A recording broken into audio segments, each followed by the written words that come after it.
क्या आपने कभी सोचा है कि एक देश जिसने दशकों तक विदेशी हथियारों और तकनीक पर निर्भरता रखी, वो एक दिन अपने दम पर एक ऐसा फाइटर जेट बनाएगा जो न केवल दुश्मनों की नींद उड़ा देगा, बल्कि दुनिया भर में भारत की ताकत और तकनीकी क्षमता का प्रमाण भी बन जाएगा? जी हाँ, हम बात कर रहे हैं भारत के स्वदेशी लड़ाकू विमान तेजस की। एक ऐसी उड़ान जो सिर्फ तकनीक की नहीं, बल्कि आत्मनिर्भरता, साहस और संकल्प की भी है। तेजस सिर्फ एक फाइटर जेट नहीं है, बल्कि ये भारत के वैज्ञानिकों, इंजीनियरों और रक्षा क्षेत्र के उन तमाम योद्धाओं की मेहनत, लगन और प्रतिभा का प्रतीक है जिन्होंने असंभव को संभव बना दिया। इसका सफर साल 1983 में शुरू हुआ था, जब भारत सरकार ने एक स्वदेशी लाइट कॉम्बैट एयरक्राफ्ट LCA विकसित करने का सपना देखा। लेकिन यह कोई आसान रास्ता नहीं था। शुरुआत में इस प्रोजेक्ट को लेकर स्केप्टिसिज्म यानी संदेह भी था। भारत में उस समय न तो पूरी तरह विकसित एविएशन इंडस्ट्री थी, न ही वह अनुभव जो एक मल्टी रोल सुपरसोनिक फाइटर को डिजाइन करने के लिए जरूरी होता है। इसके बावजूद भारत ने ठान लिया कि वह अपने दम पर एक अत्याधुनिक लड़ाकू विमान बनाएगा। तेजस के विकास में कई बार बड़ी चुनौतियां आईं। 1998 में अमेरिका द्वारा लगाए गए प्रतिबंधों के चलते भारत को जरूरी तकनीकी उपकरणों और इंजन तक की सप्लाई रोक दी गई थी। उस समय भारत कावरी इंजन को स्वदेशी रूप से विकसित कर रहा था, लेकिन उसमें तकनीकी समस्याएं आने लगीं। इस संकट के समय HL यानी हिंदुस्तान एरोनॉटिक्स लिमिटेड ने दूरदर्शिता दिखाई और अमेरिकी GEF 404 इंजन को तेजस में एकीकृत कर दिया। ये HL की इनोवेशन और संकट से निपटने की क्षमता का जीता जागता उदाहरण था। इतने उतार चढ़ाव के बाद तेजस को 2016 में इनिशियल ऑपरेशनल क्लियरेंस मिला, यानी करीब 33 वर्षों की मेहनत के बाद। लेकिन जैसे ही तेजस ने ऑपरेशनल स्टेटस हासिल किया, दुनिया ने देखा कि ये सिर्फ एक भारतीय लड़ाकू विमान नहीं,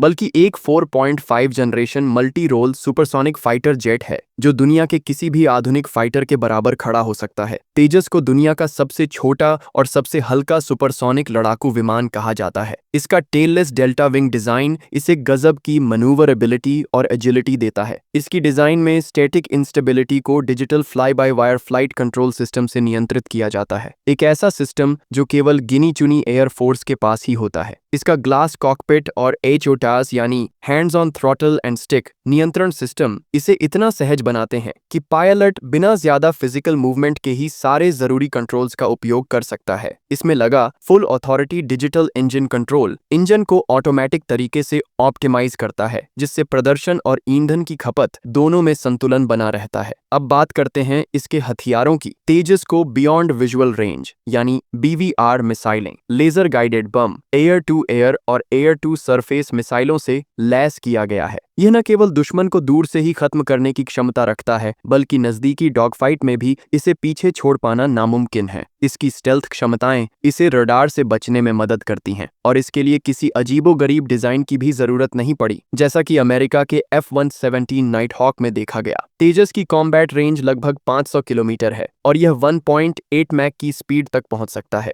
यह शॉर्ट टेक ऑफ और लैंडिंग में सक्षम है, जिससे यह पहाड़ी इलाकों या सीमित रनवे वाले बेस पर भी काम कर सकता है। अब अगर हम इसकी तुलना दूसरे फाइटर प्रोग्राम्स से करें तो दिलचस्प तस्वीर सामने आती है। F-16 फाइटिंग फैल्कन को विकसित होने में करीब 7 साल लगे, रफाल को 23 साल, यूरोफाइटर टाइफून को लगभग 20 साल और F-35 को 20 साल से ज्यादा। ऐसे में तेजस का 33 साल का सफर लंबा जरूर लगता है, लेकिन उतना असाधारण भी नहीं। और फर्क ये है कि बाकी देशों के पास पहले से विकसित उद्योग, तकनीकी आधार और अनुभव था। भारत के पास सिर्फ एक सपना और कुछ साहसी लोग थे। तेजस की सबसे बड़ी उपलब्धियों में से एक है भारत का fly by wire system, carbon fibre composite structure और ग्लास कॉकपिट टेक्नोलॉजी में आत्मनिर्भर बनना। इसका सारा डिजाइन और निर्माण भारत में ही हुआ है, और आज तेजस MK1 में 59.7% इंडिजिनस कंटेंट बाय वैल्यू और 75.5% बाय कंपोनेंट्स है। आने वाले सालों में MK1A में यह संख्या 70% से अधिक होने की उम्मीद है। भारत ने ऑटोले नामक कंप्यूटर एडेड डिजाइन सॉफ्टवेयर भी तेजस प्रोग्राम के दौरान विकसित किया, जिसे एयरबस ने अपने A380 वाइड बॉडी विमान प्रोजेक्ट में इस्तेमाल के लिए लाइसेंस किया। यह भारत की टेक्नोलॉजी को अंतर्राष्ट्रीय मान्यता देने का बड़ा उदाहरण है। हालांकि हर सफलता के साथ